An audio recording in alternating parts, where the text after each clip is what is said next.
Sigaw ni Divine ay kinatawa ko lang. The laugh that mocked her. No, sweetheart. I'm not going to kill you. I'm going to make you suffer. You got 5 dumb years of my life. Kaya babalik kita kung saan ka nararapat. At ipadadama ko sa'yo ang galit ko. You ruined my life, Divine Milano. Galit na ani ko't ubod lakas ko siyang sinampal. Halos mawala ng ularat si Divine. Nang makabawi halos gumapang ito para abutin ako. No! No, Thunder, please! Huwag mo akong ibalik sa Italy! Kumapit si Divine sa paa ko kaya agad ko siyang sinipa. Napasigaw siya sa sakit nang tumama ang sapatos ko sa kamay niya na ngayon ay nagdurugo na. Ilang beses kong sinuntok ang pader sa sobrang galit ko.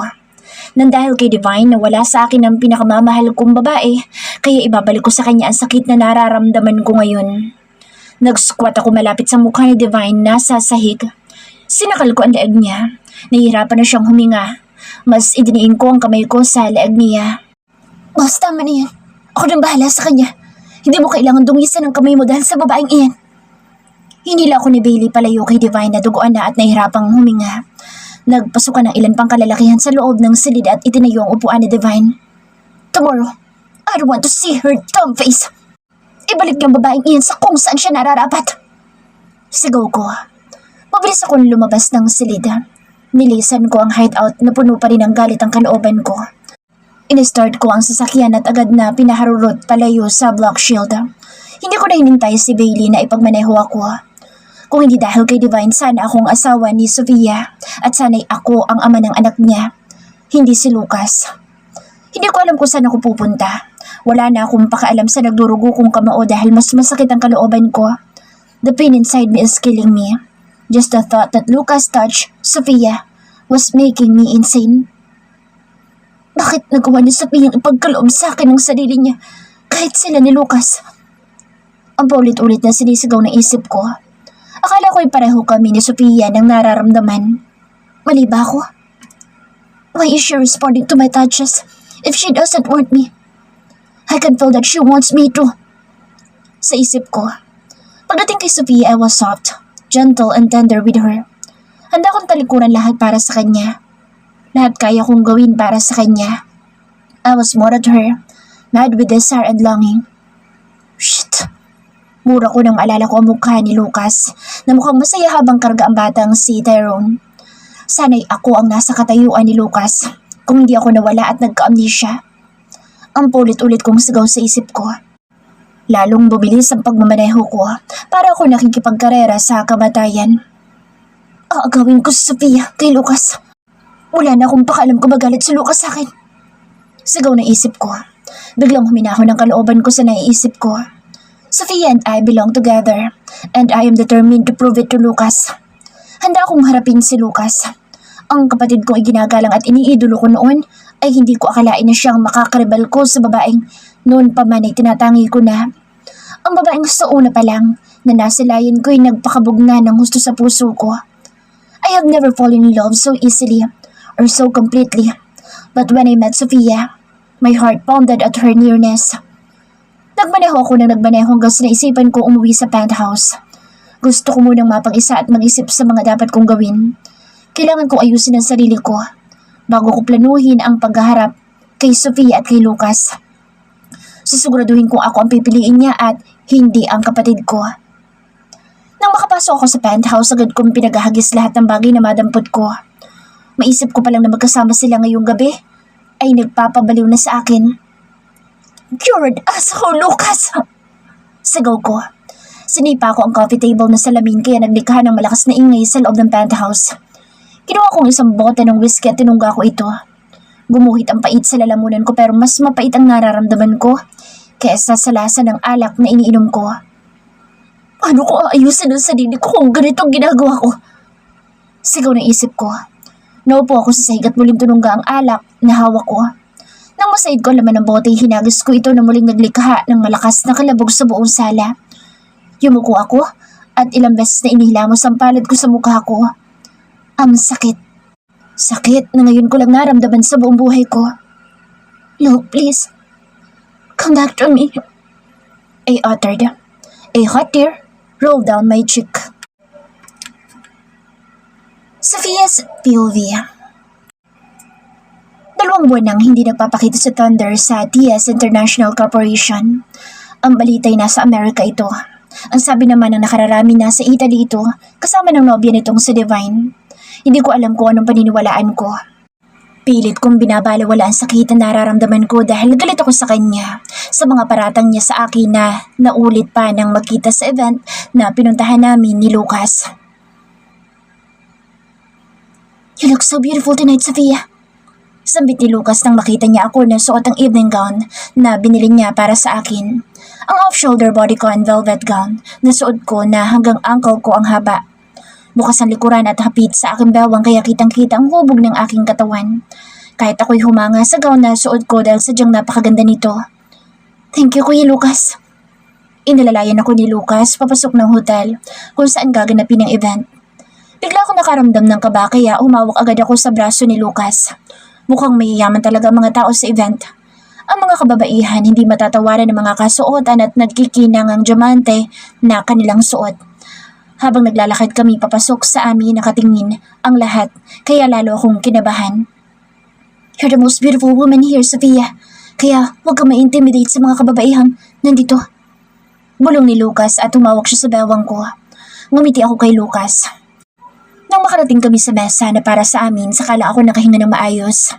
Naging abala si Lucas sa pakikipag-usap sa mga taong mukhang katulad niya ring na bilyonaryo. Naboboring ako dahil puro business lang ang mga pinag-uusapan nila. Nagpaalam ako kay Lucas na maglalakad-lakad. Sa kakalakad ko, hindi ko na malaya na nakalabas na pala ako sa hotel. Napunta ako sa gawin ng hotel na may fountain at magandang garden. Ang hotel na ito ay nagsusumigaw din sa karangyaan. Agad ako umupo sa bench sa tabi ng fountain. Tinanggal ko ang sapatos ko. Ang ganda ng gabi.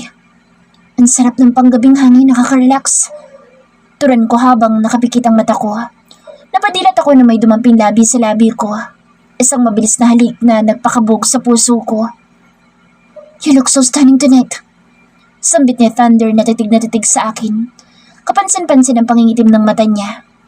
At ang lungkot ng mata niya habang nakatitig sa akin. Gusto kong abutin ang kamay niya at yakapin siya pero hindi ko nagawa. He sighed and looked at me in the eyes. We stared at each other across a sudden ringing silence. Nakabibinging katahimikan ang namagitan sa amin. Nang marinig niya ang pagtawag ni Lucas sa akin, nagbago ang ekspresyon ng mukha niya. His face was a glowing mask of rage. Galit na nakakapaso.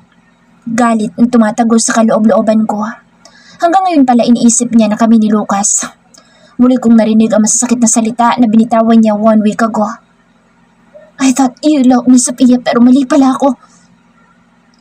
Anya, gusto kong isigaw sa kanya na mahal ko siya at tanga siya para isipin na kami ni Lucas.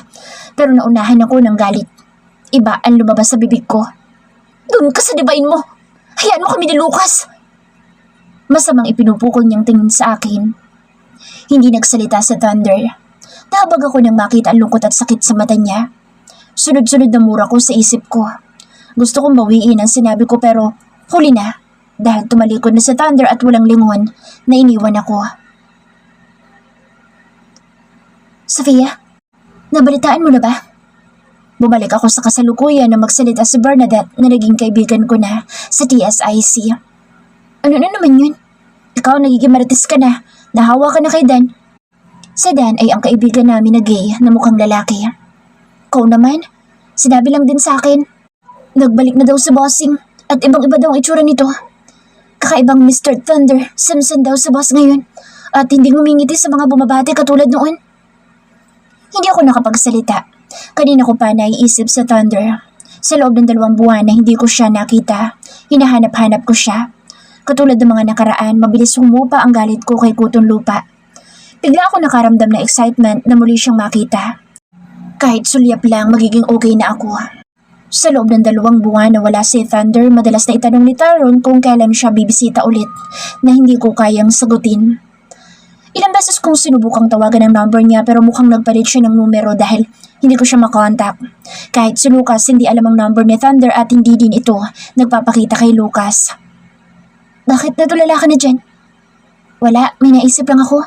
Bumalik ka na nga sa trabaho mo. Baka mahuli ka pa na wala ka na naman sa front desk.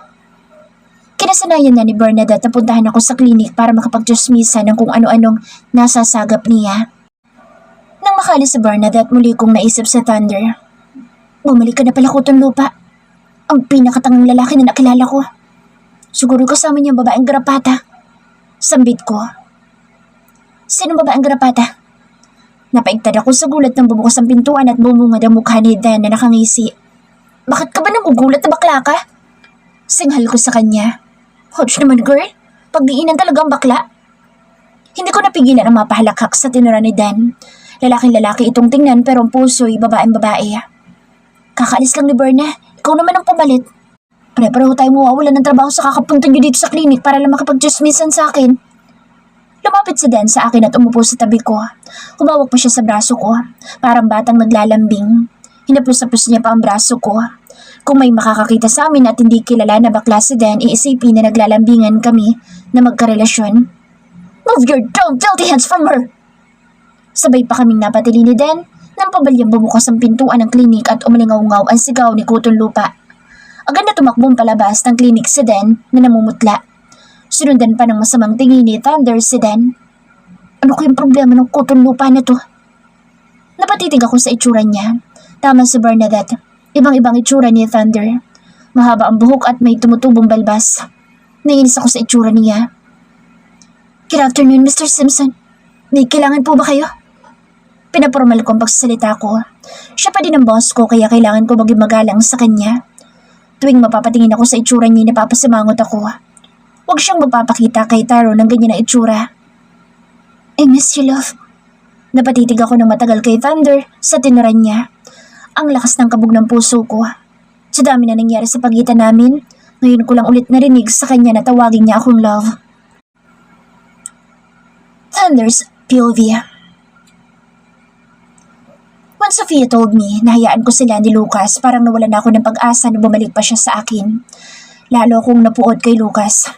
Sa loob ng 2 buwan, ibinuhos ko sa mission ang oras ko. Kahit hindi ako kinakailangan sa mission ay sumama ako. Bumalik ako sa dating ako na walang pakaalam sa buhay ng isang tao. Boss, are you okay? Untag ni Cameron. Kanina ko pa napapansin ang bulungan ni Bailey at Cameron at panaytingin sa akin. 2 buwan kaming nasa Amerika para sa isang mission. Ang bantayan ang bilyonaryong si George Lewis. The ruthless billionaire na walang pakaalam sa mga taong nasa paligid nito. Sa loob ng 2 buwan, kasama ko sina Cameron at Bailey sa Amerika. Kahit hindi ako kailangan sa mission ay sumama pa rin ako. Gusto kong lumayo muna kina Sophia at Lucas. I cut all the communication between them. Nagpalit ako ng telepono para walang sino man ang makatawag sa akin. Kahit ang kapatid kong si Lucas. All I wanted was to move on and forget Sophia Ramos. Nakalimot nga ba ako? Bakit sa tuwing may isip ko si Sophia, my heart throbbed, my pulse raced. Sa pagbabalik ko, hindi ko alam kung paano ko ito haharapin kung magkikita kami sa TS International Corporation. Simula lang mawala si Divine, inalis ko na ang mga nagbabantay kay Sophia. Divine is gone forever. Nang ipatapon ko ito sa Italy ay may nagbalita sa akin na natagpuan itong wala ng buhay sa bahay na tinutuluyan nito. Nakaramdam ako ng awa kay Divine sa kabila ng kasamaan nito. Inalagaan ako nito nang wala akong maalala sa pagkatao ko. Boss, ayos ka lang ba? Kanina si Cameron ang nagtanong, ngayon na may si Bailey. Nagsisikuhan at nagbubulungan pa ang dalawa. Stop murmuring. I'm okay. Singhal ko na ikinatahimik ng dalawa. Kakalapag pa lang ng private plane na sinakyan namin galing Amerika. Dahil hapon pa lang sa opisina ako nagpahatid. I don't care what I look like or what I'm wearing. Sa loob ng 2 buwan na puno ako ng kalungkutan. Kahit nasa mission ako, I drink like crazy na kung minsay nakakalimot ako kung nasan ako. Naging bakasyon ng paglalagi ko sa Amerika at hinahayaan ako nila Bailey at Cameron sa mga gusto kong gawin. Ang 2 ang tumapos ng misyon. Nakaramdam akong bigla ng kasabikan na makita si Sophia. I was so unhappy na malayo ako kay Sophia. Paulit-ulit ko mang sabihin na ibabalik ko sa kanya ang sakit na nararamdaman ko. At the end of the day, I was longing for her. Nakasuot lang ako ng ripped jeans with a blue shirt and sneakers. Humaba na rin ang buhok ko at may tumutubong buhok sa mukha ko. 2 buwan na wala akong pakaalam sa sarili ko. Hinayaan ako nila Bailey magpunta ng bar at magpakalasing. Kahit maraming babaeng lumalapit sa akin, hindi ako nagkaroon ng interes. Sophia is the woman I desire the most. She was all I wanted. All I could think about was her. Only her. Wala akong pakialam sa mga taong bumabati sa akin. My mind is occupied by one person. Dumiretso ako sa opisina, sa private room ko sa office. Simula na magtrabaho si Sofia sa kumpanya ko, kinabitan ko ng hidden camera ang clinic para lagi ko siyang nakikita. Agad kong binuksan ang laptop ko. I was stunned by her smile. Ang ngiti niyang nakakaakit. Napapangiti ako habang pinagmamasdan ko siyang nakangiti habang kausap ang isang babae. Nangalumbaba ako sa mesa habang pinapanood ko siya. Kahit pagod ako at may jetlag pa, agad napawi lahat ng masilayan ko sa Sofia. Nang makaalis ang babaeng kausap niya, ilang beses kong pinalakihan ng screen para makita ko ng mas malapitan ng maamo niyang mukha. Pinadaanan ko ng hinduturo ko ang labi niya na naka-zoom in sa screen. Ang labi niyang kay sarap, ang gigilan at angkinin. I want to kiss her hard. Then soft, then hard again. Ibinalik ko sa dati ang camera nang bumuka ang labi niya at mukhang may kinakausap. Anger rippled along my spine nang makita ko ang isang lalaki na kausap ni Sofia at matamis ng initian ni Sofia. Napatayo ako sa kinauupan ko nang umupo ang lalaki sa tabi ni Sofia at humawak sa braso niya. Who the hell is he? I muttered. Malaki ang hakbang kong palabas ng silidat ng opisina ko. I know my anger is visible on my face. Pabalibag kong isinara ang pintuan pagkalabas ko ng opisina na ikinatili ni Maria. Sir, may kailangan po ba kayo? Mautalutal na tanong ni Maria, ang assistant ko. Hindi ko na sinagot si Maria. Malalaki ang hakbang ko na tinungong elevator. I licked my lower lip. Managing to fuel my anger pero bigo akong pakalmahin ang sarili ko. Sinong lalaking yun ang humakapos sa braso niya? Ang tanong na umaalingaw-ngaw sa isipan ko. Damn it! Ilang beses kong sinipa ang lips sa tagal nitong bumukas. Nagpupuyos na naman ang kalooban ko na makitang may umaaligid kay Sofia. Hindi pa nga tapos. Ang kay Lucas meron na namang lalaking dumagdag. Bullshit! Marin kunturan. Nang tumunog ang elevator, hudyat na nasa palapag na ako kung nasa ng klinik ni Sofia. Malalaki ang hakbang ko. All of you, go back to work! Dumadagundong ang boses ko sa pagsigaw nang mapadaan ako sa accounting department at nakakita ako ng mga taong nag-uusap-usap at tumingin sa akin. Natatananta ang mga ito na nagsibalik sa kanilang mga cubicle. Nang marating ko ang klinik, pabalibag kong binuksan ang pintuan. Napaiktad si Sofia at ang lalaki. Agad na bumitaw ang lalaki sa pagkakahawak sa braso ni Sofia. Asshole! That's right! You better run before I rip your head off! Sa isip ko nang masama kong tingnan ang lalaki na nagkukumahog na makaalis ng klinik. Namumutla din ito na ikinangisi ko ng lihim. When I gazed at Sofia na isatinig ko kung anong nararamdaman ko. Miss na miss ko na siya, pati ang pagtawag ko ng love sa kanya ay isinisigaw ng isip ko. Inilang hakbang ko ang pagitan namin. I cupped her head and kissed her lips. Her lips were warm and welcoming. Humaplos sa puso ko ang pagtugon niya sa halik ko. Our kisses were long and leisurely. Halik na dinadama ang isa't isa. Halik na walang pagmamadali. Her response to my kisses brought fire to my heart. I kissed her again and again. Nurse Sophie! Natigil ang halika namin nang may magsalita sa likuran ko. Hindi ko makita kung sino dahil nakatalikod ako sa may pintuan. Nagtago si Sofia sa may dibdib ko na ikinangiti ko. Humarap ako sa tao nagsalita at masama ko siyang tiningnan. Close the damn door and lock it! Sigaw ko kaya natataranta itong sinarado ang pintuan na ikinangisi ko. Itinulak ako ni Sofia at masama akong tiningnan. Yung bunganga mo talaga kutong lupa! Napapakamot ako sa ulo ko. Ayaw na ayaw ni Sofia na nagmumura ako. Anong ginagawa mo dito? Ngayon ka na nga lang nagpakita makahalik kay wagas. Napangisi ako. Alam kong hindi siya galit. Nahimigan ko na nagtatampo siya sa hindi ko pagpapakita sa kanya. Naguguluhan na naman ako sa ipinapakita ni Sofia. Kung sila talaga ni Lucas, bakit lagi siyang tumutugon sa mga halik ko at katulad ko, mukhang miss na niya rin ako. I need to see Lucas and talk to him. Sigaw ng isip ko. Sa lalim ng pag-iisip ko'y napatitig ako kay Sofia. Bakit ganyan ka makatingin? Umalis ka na nga. Malamang kakalad sa TSIC na nakikipaghalikan ako sa boss ko. Kutong lupa ka talaga. Wala ka bang magawa sa buhay mo? Lagi mo din pinapaasa si Taro na bibisitahin mo, hindi mo naman ginagawa. Pinapaasa mo lang ang bata. Saka huwag ka magpapakita ulit sa akin na ganyan ang itsura mo. Mahinahon ng bawat pagbitaw ni Sofia ng salita kaya napatulala ako sa kanya. You mean, gusto mo ulit na magpakita ko sa'yo? You're not mad? Is that okay with Lucas na magkita tayo ulit? Ikaw na ang pinakatangang lalaki na nakilala ko. Magaling ka sa business at mga ibang bagay pero pagdating sa akin, tanga ka. Hindi ko makuha ang ibig sabihin ni Sofia. Hinawakan niya ako sa kamay at hinila patungo sa pintuan. Nang makarating kami sa pintuan, agad niya ako itinulak at pinagsarahan. Sinubukan kong buksan pero nakalak ito.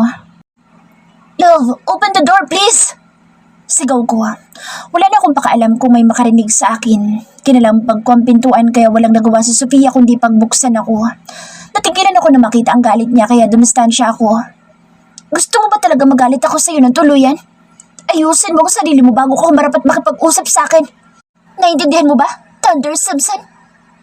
Mariin ang bawat salitang binitawan ni Sofia, kaya alam kong kailangan ko nang sundin siya. Baka lalo siyang magalit sa akin. Nang isinara niya ang pintuan, bagsak ang balikat kong nilisan ng klinik.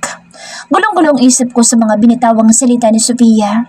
Masaya ako na hindi siya galit pero nagpapagulo sa isipan ko nang tawagin niya akong tanga. I need to talk to Lucas para hayaan niya na kami ni Sofia. Gusto ko ding alamin na lahat-lahat ng mga nangyari sa mula nang mawala ako 5 years ago. Lucas, Sylvia. How's Thunder Bailey? Masaya ako na malaman na nakabalik na ng bansa ang nag-iisa kong kapatida. Ang kapatid ko ang tanging tao na hindi natatakot sa akin. Ang taong pinahalagahan ko ng husto. I was so devastated nang mawala siya at inakala ng lahat na patay na siya, but not me. Hindi ako tumigil na hanapin siya at ipagalugad ang buong Italy. Ako ang kumitil sa babaeng humahadlang sa kaligayahan ng kapatid ko. Kung hindi kinaya ni Thunder na kunin ang buhay ni Divine, sa kabila ng ginawa nito sa kanya, not me. Hindi ko mapapalampas sa mga ginawa niya sa kapatid ko. Pati ang mga buhay ng kalaban kong grupo na kinabibilangan ni Divine ay kinuha ko. I had no mercy sa mga taong mananakit sa taong pinahahalagahan ko. I know everything about Thunder, whereabouts, kahit hindi niya sabihin sa akin. Hindi ako tumigil sa pagpapahanap sa kanya nang mawala siya. Sinisisi ko ang sarili ko dahil ako ang nagpadala sa kanya sa mission na iyon, kahit ayaw ni Thunder na umalis dahil sa babaeng pinakamamahal nito. Sinabi ko noon na pag natapos niya ang mission, ayun na ang huli. Hahayaan ko na siyang mamuhay ng tahimik kasama ng babaeng minamahal niya. I know from the starts kung sino ang kinahuhumalingan ng kapatid ko. Bailey is one of my bodyguards na inutusan ko para bantayan ang nag-iisang kapatid ko. 5 years ago, hindi nakasama si Bailey sa mission ni Thunder dahil sa may sarili itong problema na kinaharap. Kaya walang naging bantay si Thunder. At yun din ang araw na may nangyaring masama sa kapatid ko. Lahat ng galaw ni Thunder ay nire-report ni Bailey sa akin. Kahit hindi pa ipinapakilala ni Thunder ang babaeng kinuhumalingan niya, alam ko na kung sino ito. I even did a background check kay Sofia Ramos para makasiguro akong hindi isang gold digger ang babaeng gusto ng kapatid ko. I know I'm ruthless, heartless, and cold man in people's thought. But pagdating sa kapatid ko ay nagiging malambot ako. Hindi ko man pinapakita ang sinasabi sa kanya na napakahalaga niya sa akin pero lihim kong pinoprotektahan siya at gagawin ko ang lahat para sa pinakamamahal kong kapatid. Hirap ako ipakita at ipadama sa isang taong pagmamahal ko dahil lumaki akong aloof sa mga tao. I was born to be tough. I don't show emotion to anyone and have a ruthless reputation that nobody wants to be near me. I'm the mafia leader with no remorse to kill. I have a bloody hand. Nang mawala ang kapatid ko, nanatili ako sa Pilipinas para bantayan ang babaeng pinakamamahal niya. Inutusan ko si Bailey na sundan ang bawat galaw ni Sofia para hindi ito mapahamak at walang makalapit na kahit na sino dito. Para pagbalik ng kapatid ko ay maging masaya na sila. Naging masaya ako nang malaman kong buntis si Sofia sa anak ng kapatid ko, kaya lalo kong hinigpitan ang pagbabantay sa kanya. Nang ipinanganak ni Sofia si Tyrone, ginawa ko ang lahat para mailagay sa apelyido ng kapatid ko. Sa loob ng 5 taon, I was always protecting Sofia and Tyrone para sa kapatid ko. Hindi nagkamali ng babaeng mamahalin ng kapatid ko dahil mabuting babae si Sofia. Nasaksihan ko kung gaano niya kamahal si Thunder katulad ko. Hindi ito naniniwala na patay na ang kapatid ko. Sofia waited for Thunder. I feel bad for her na magbalik ang kapatid ko at hindi siya naalala. It was so hard for me to tell Sofia na nagbalik na si Thunder pero hindi siya kilala nito dahil alam ko 5 taon na naghintay si Sofia sa pagbabalik ng kapatid ko. Sofia is beautiful kaya hindi ko maiwasan na ma-attract sa kanya. Sa kabila ng naramdaman ko, mas pinili kong isang tabi dahil alam kong mahal na mahal niya si Thunder at ganoon din ang kapatid ko. They are meant to be. I was just attracted to her dahil nakikita ko sa ugali ni Sophia ang babaeng matagal ko nang pinapahanap. Ang babaeng gumugulo sa buong sistema ko. Kailan kayo dumating? 2 hours ago, boss. Dumiretso sa Thunder's opisina. I think because of Sophia. Nagpapakalasing si bossing sa Amerika. Ang sarap kutusan para matauhan na mali siya ng iniisip. May pagkatanga din ang kapatid niyo, bossing. Isang malakas na halakak ang pinakawalan ko. Nang tingnan ko si Bailey, agad kong naitikom ang bibig ko at muling pinaseryoso ang mukha ko. Bossing, maganda pala na may bata kang inaalagaan. Marunong na kayong tumawa ngayon. Ang cute naman kasi ni Tyrone. Sinamaan ko ng tingin si Bailey at nag-sign ito na i-zipper na ang bibig. You may leave now, Bailey. Thank you for keeping Thunder safe. Nakakapanibago ka, bossing. Marunong ko na magpasalamat. Dahil ba yan sa minamahal mong nawawala? I said leave! Sagaw ko kaya agad na ako maripas ng takbo sa Bailey.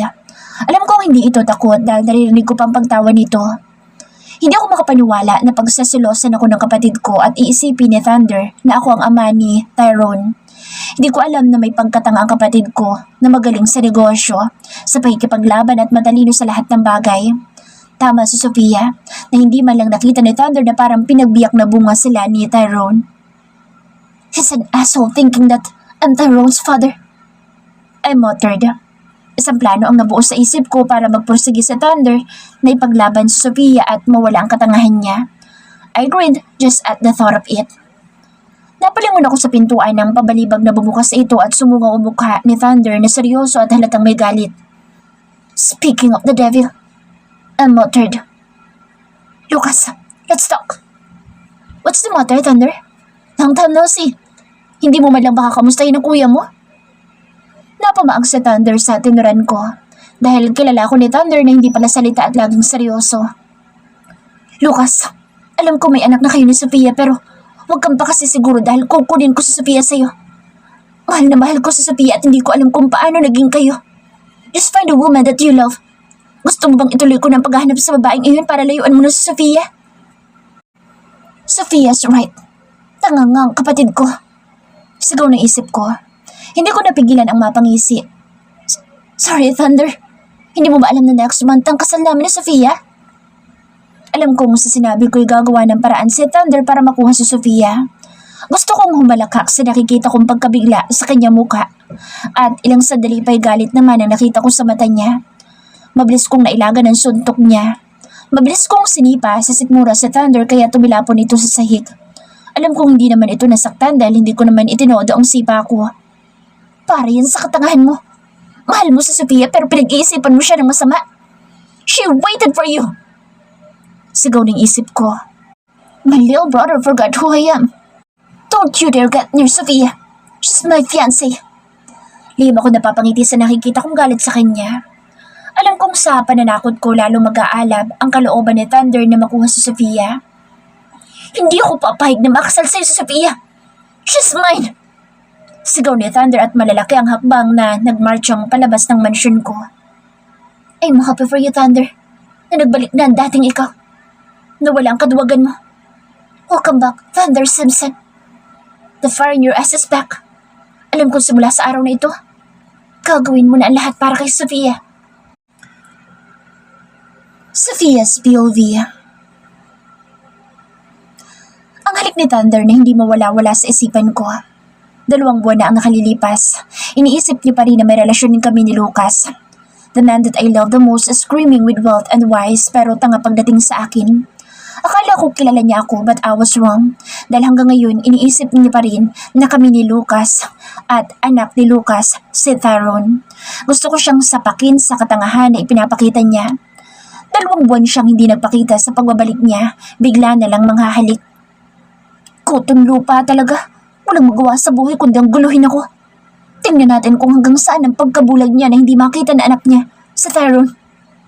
Sigaw na isip ko.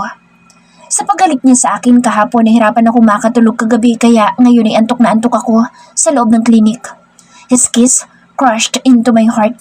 His lips were gentle, kind and loving. Ang halik na paulit-ulit na pumapasok sa imahinasyon ko. Napahawak ako sa labi ko at napangiti. Nurse Sofia, nakikinig ka ba? Naku, in love talaga ang friend ko. Bakit hindi mo naman sinabi sa akin na si boss palang nobyo mo? Naku, huwag mo kong sumbong sa mga pinagsasabi ko sa'yo ha. Bumalik lang ako sa kasalukuyan na magsalita sa Bernadette. Ang mahaba niyang litanya na nagpangiti sa akin. Sofia Ramos, natulala ka na naman. Sa boss siguro iniisip mo. Magkwento ka naman, friend. May 30 minutes pa ako, break time ko. Tumigil ka nga dyan. Saka hindi ko boyfriend ang boss natin. Saka ako nasasabihin sa'yo ang kwento ng buhay namin. Huwag kang nakikinig sa mga chismis. Hindi totoo mga iyon. Turan ko at ngumiti ako sa kanya.